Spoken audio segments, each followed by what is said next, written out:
Listen, there's chaos in the stock and oil markets, and tensions are boiling from Asia to Europe. Adaptation is the key here to safeguarding your wealth. You may not have considered gold before. It's not speculation, but insurance, and right now, we could all use some insurance. Noble Gold Investments have been protecting investors from disaster for years with precious metals.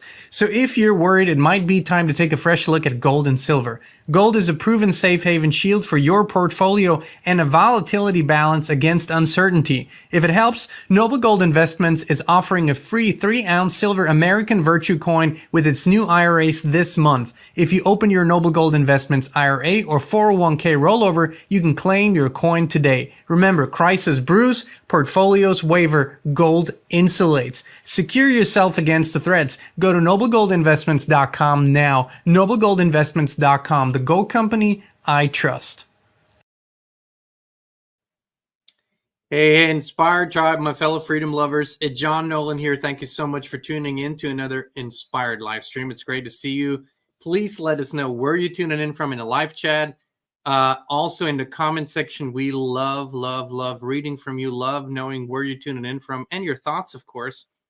Welcome on Rumble, welcome on YouTube. 2 Tim 3, Michael, Michelle, good to see you, my friend. Welcome. Hey, everybody. Great to see you all. So we're healthy, we're wealthy, we're whole, we're free. The mantra of the Inspired live stream. Healthy, wealthy, whole, and free. Repeat with me one more time. We're healthy, wealthy, whole, and free. It's important. This is like the most beautiful affirmation we could possibly bring out here. So I wanted to bring a little bit of a different take on a subject that is becoming more and more popular. It's being discussed in more and more movies, books, YouTube video channels, podcasts, and whatnot. And a lot of times there's a lot of fear connected to the subject, or ridicule, or obsession. And that's the subject of the simulation theory. And in short terms, the simulation theory, without asserting anything else, says that the reality that we're living in is not the base or prime reality, but it is rather a illusory or a simulated or a manipulated reality. So and this goes way back. This doesn't start with the technocratic or technological age here. It hasn't started with the Matrix movies, but it's been definitely popularized by the Matrix movies in a huge way. And before we go into that, in the religious streams, in Hinduism, in Buddhism, in Gnosticism, right? They all, in slightly different ways, tell us that this reality is not what we think it is. In Hinduism, they talk about the Maya, the great illusion. In Buddhism, they talk about the relativity, or the, nothing is permanent in this reality. And in the Gnostics, and what has been found in a lost Gnostic scripture and in the Gospels, what has been found in Nag Hammadi in the 40s, is a very clear account on how this came about the demiurge, about this fake world, copy world, if you will. But I want to, before talking about all these theories, I want to ask the question, why is this important to us? Why is this becoming an important subject? And what does it tell us about ourselves that we're asking these questions more and more and more? And I want to start with our personal lives, because I think if we examine our lives and our experiences a little closer, we can much better understand why people would even suggest that things are simulated. Now, if you look at someone who, for example, grows up in a big city, New York City, Chicago, or Paris, Rome, London, but especially the cities that have a newer character, if you will, in the infrastructure, in the design and everything, where the technology is already infused in the buildings. Like if you go to the old world cities, you have a lot of this old architecture. And for some reason, it feels very different from this new world architecture. But let's stick to just the city analogy. A child grows up in a city, And almost everything within those city limits and within that sphere is simulated, almost all experiences, right? You have a park, which is artificially created, and it's supposed to simulate a piece of nature, that a forest or a meadow or something like that. And it's supposed to create the simulated experience of being immersed in nature while you really aren't, right? It's enclosed, it has boundaries, it was artificially created. And then you go into restaurants, then you go into movie theaters, then you go into any kind of entertainment sphere, and you have all these experiences that simulate something, but it's not the real thing. But for the child that's growing up in the city that doesn't really know anything else, that becomes the reality. The reality. That's what life is. That's how life is. And you can, of course, make it more extreme for somebody that could be, let's say, trapped in a situation or held captive in an even more enclosed situation. Then that would become their reality until they see something else.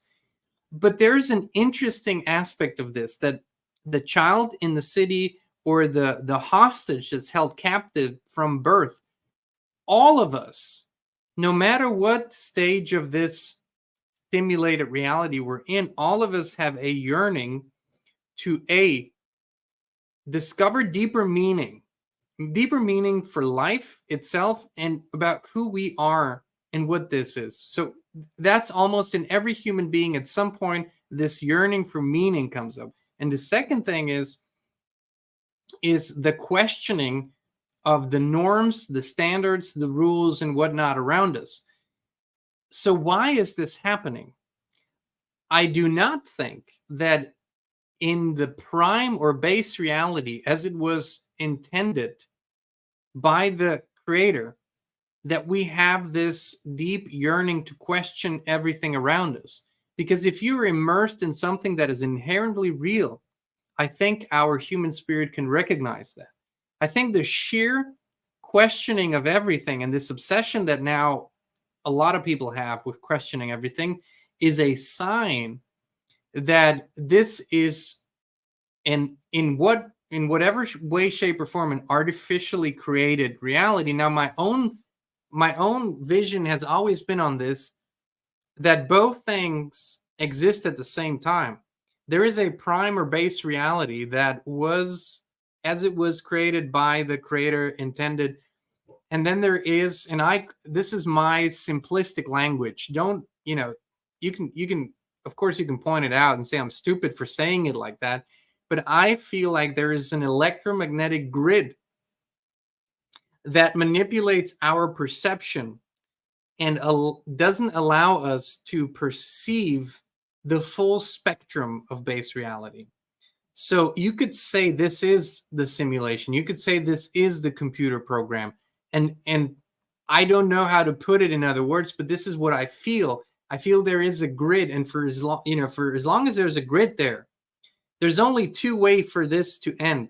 Either we are capable of raising our consciousness high enough to break through it and maybe disable this grid, or we find another technological way to disable this grid. I really don't know. It's quite honestly, I don't know. What I do know is that the more we question our own programming, the more we heal our own wounds, and the more we raise our consciousness, which are all things that we have control over, the more we realize our own perceptual illusions about life.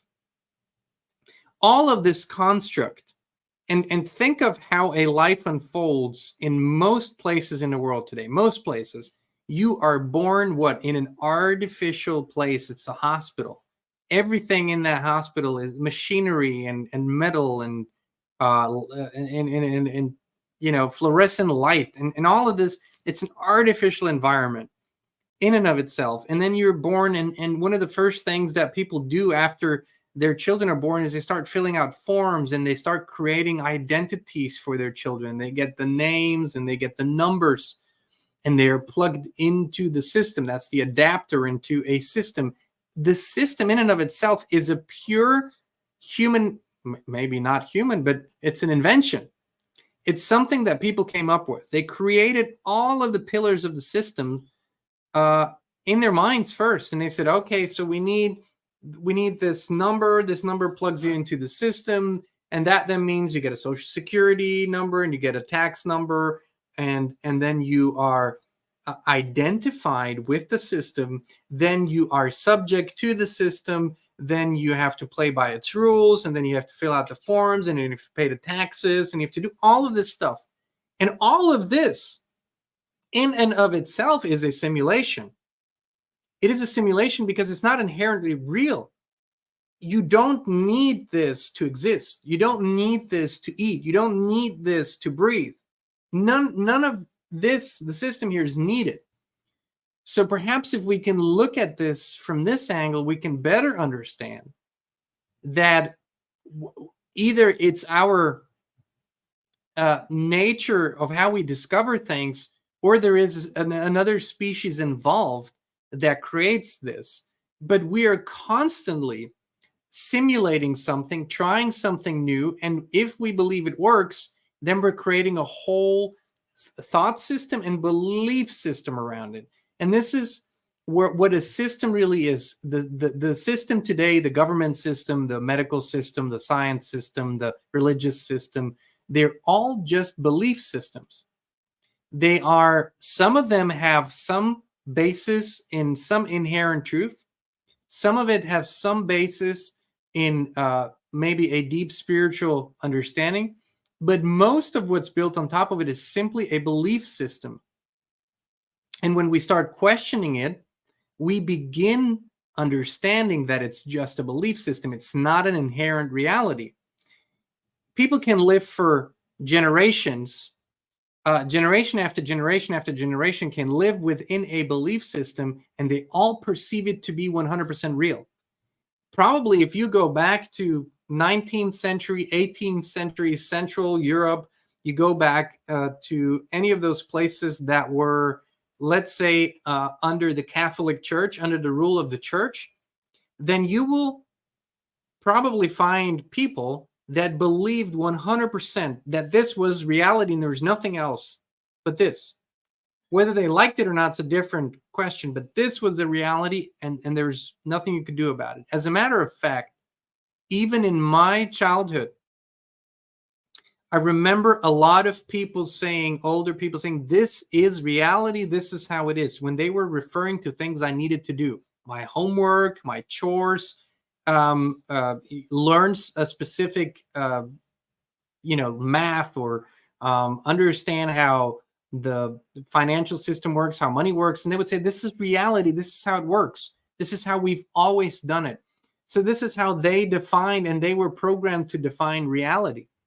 And we're now in a time where all of this is being questioned, right? We're in a time where I say this because 2020 was such a page turner, where in the United States, they used to say death and taxes. There's the two things that cannot be avoided, but the tax deadline was moved in 2020. And I laughed when I heard this. I said to Christine, by God, something is moving. They moved the tax deadline. That to me was a huge sign that we're on a larger scale beginning to realize that all of this is a one big program. And so now we're saying, hold on. If this isn't real, and this isn't real, and this can be changed, and this can be altered, and this can be manipulated, what the hell is real? And so we have to step back. Really step back, withdraw. Thank you, Jagger, for always chiming in, probably greeting the mailman. So, I love it. That's our 13-year-old golden retriever. Barks 2 times a day. When somebody comes home or when the mailman arrives. No worries. So, when we're looking at consciousness, it's the only thing that seems to be realer than anything else, more real than anything else. That is consciousness. and yet we have such a hard time defining what that is. I had this conversation with people who study consciousness, and I read up on it by people who, like Hawkins, the Hawkins map of consciousness and the whole concept of it. But consciousness seems to exist outside of this reality, and it seems to exist outside of our human bodies. And how can I say that? Well, when people have a near death, it means that the body stops functioning, the heart stops beating, and they have a near death experience. So the body all of a sudden cannot be the source of their experience anymore. The senses are not the source of their experience anymore, but they describe an experience as if they had eyes and ears to see. They describe it very, very vividly, and they describe it very, very vividly. And you have to ask, how is that description possible if the body doesn't function anymore and the body is the basis of their life experience? That to me tells me that consciousness, it doesn't just exist outside of the body, but it's something that exists at all times without limitation, has always existed, and will always exist. The body, I think, is a temporary vessel that can be a house to that consciousness, but it's not its home, if you will. It's not where it originates from. So consciousness then becomes something that can supersede the physical experience. It can supersede this physical reality. How do I know that? I've had deep experiences where I sat right over there. There's my favorite chair. I love to meditate in that chair. I've had deep experiences. My body was still in the chair. My body was still breathing. My body was still doing all these things. But what I perceived to be me, the real me, was having a completely out-of-body experience, and I was going beyond this world. I couldn't define where I was in. I can't tell you I was in space or outer space, whatever, but I was beyond this world. How did that happen? You probably had similar experiences where you imagined something so vividly, you were not in the body anymore. You were not in the current experience anymore. I think the second thing, other than that we want to question what the meaning of life is, the second thing that we really want is to discover what the right way of living is. Because inherently we know that there must be a right way and all the other ways must be wrong. This sounds controversial, but inherently we know it, or we wouldn't keep looking for the right way. We wouldn't keep improving the way we live, or keep wanting to improve the way we live, or looking for better foods to eat, or looking for all these things if we didn't believe on some level that there is a right way to live and there are an infinite amount of wrong ways to live. I do think that the Creator intended and had a clear vision of how life was supposed to unfold in order to create the best possible circumstances for what? What could be the Creator's intention for all of this? Yes, to experience itself, sure, but to expand on the creation. And this is why I think the technocrats and the transhumanists and so forth, they have this misguided belief that they are expanding on creation by creating all this artificial stuff. And that's how they want to improve it. And not considering the inner technology, which is really consciousness. Consciousness is that technology, if you will, that allows us to continue adding to the creation, continue perfecting it with our intention, with our consciousness. And this is where people are, I think, so often missing the mark when they talk about the simulation theory. They're so obsessed with how the technology of it might work and who might be the one simulating it, and whether it's a future version of us of humans who are simulating the past, or whether it's a different species that has created this unbelievably expansive computer simulation, and we're in it, whether we're in a video game. I think these are not, for me, they're not the most important questions. I have to discover my true, not identity, but if you will, authenticity, my true authenticity, who I really am with regards to all of creation. And these are the deep questions that so often people don't find words for. They feel them, but they can't put their finger on it. And when that begins to happen, you automatically begin to question your own life. What feels right? What helps you expand your consciousness? What helps you raise your consciousness? What helps you come to a level of greater understanding and peace, right? And what happens when you're on this journey is you take things seriously. Out of respect for all of creation, you take things seriously, but you take nothing entirely seriously. There's nothing that you take 100% seriously anymore. Because you do know that ultimately it's not really real. None of what is unfolding around us is really real. Some people are having horrific experiences, but ultimately they're not really real. And by transcending our limited perception, going beyond the visual senses, the audible senses, the touch, the smell, the taste, by going beyond, we start igniting more senses. And let's just say the sixth sense, the third eye, if you will, or the pineal gland, or whatever name you want to assign to it.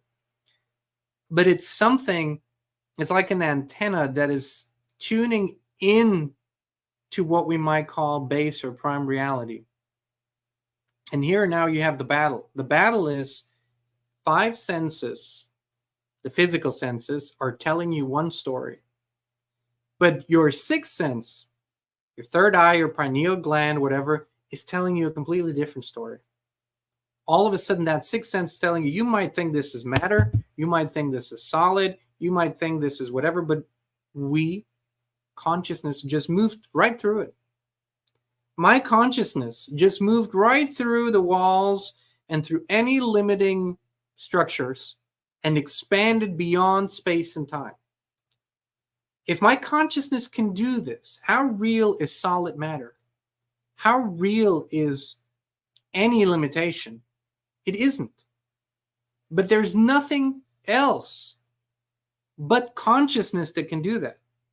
This is the most interesting thing. Nothing but consciousness can really transcend these limitations. And that's what we're focusing on way too little. In our conversations, in our religious conversations, in all of life management, we're not talking about the one thing that drives it all, which is consciousness. Out of consciousness, an intention is born. From an intention, thoughts are born. From thoughts, actions are born. This is the chain of events. If the consciousness is in the wrong place, the whole chain will go in the wrong direction. And there's one more factor that I believe is keeping us entrapped while we keep returning to this 3D reality, and that is the factor called time. Now, time is a brilliant invention, but I do believe it's an artificial invention. I believe it's an artificial limitation. Why? What does time create? It creates a dilemma for us humans, because ultimately we have to rush. We have to get things done. We have to be on schedule. Why? Because time tells us that our experience is limited. 70, 80, 90, 100 years, whatever. Sounds like a lot. But in order to discover all there is to discover and unveil all the truths and live life in the right way, we often feel we don't have enough time. Take care of business, make enough money, pay the bills, buy the groceries, do the financial planning, whatever all is involved. Time is what robs us of a real experience. But I believe time only exists in this artificial reality. It does not exist outside of it. And so time is the greatest manipulator.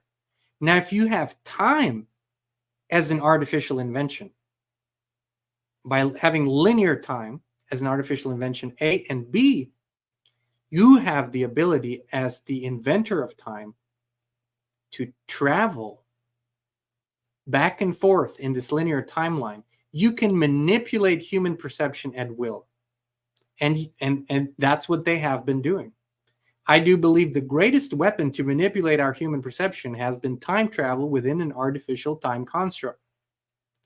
Inserting certain pieces of information, inserting experiences that continually pull us back. They bring us back to a lower level of consciousness. In the last 15 years, I believe there were multiple of these insertions. It's my perception anyways, where we had reached a critical level of ascension in consciousness, and then something was inserted that kind of made us wake up one morning and things were different. And the things have been done over and over again. So our next task, to me, is to understand that this is happening and understand that time ultimately is an illusion. It's not real. If we can accept that on all levels, we can give ourselves permission to experience life and to perceive with our consciousness a reality beyond time. The field. That's what I call the field. It's beyond this reality. It's beyond this world. It's beyond the physical. It's beyond any simulated anything. And in this field, and because I've visited it, everything is possible and available and creatable at once. There is no limit. When you're in the field, whatever you can perceive as a thought is already created and available. For as long as you dwell in that field, there is no time buffer. There is no late, no early. There's no tomorrow or yesterday. There's only now. A lot of you have read Eckhart Tolle's books, and his observation of now and time. And I think in many ways, it's very, very valuable. But how do we pull this from the theoretical, from the pages of a book, or my mouse into a real life experience? Because when we can embrace the power of the now, we at the same time accept that time in and of itself is an illusion.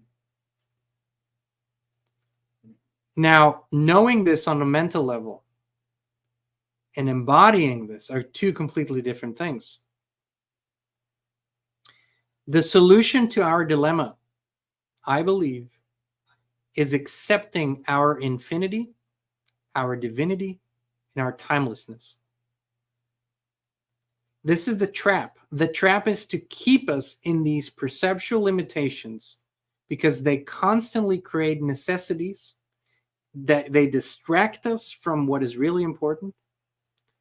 And so if we can, and this is why, by the way, I totally advocate for people becoming independent on all levels, financially and all levels. Make sure that your body program can run. You can eat, you can sleep, it's warm enough, you're okay.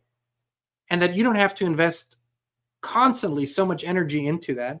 Because if you can come to a stage where that is possible, you have more time and energy and space, awareness to focus on these eternal questions.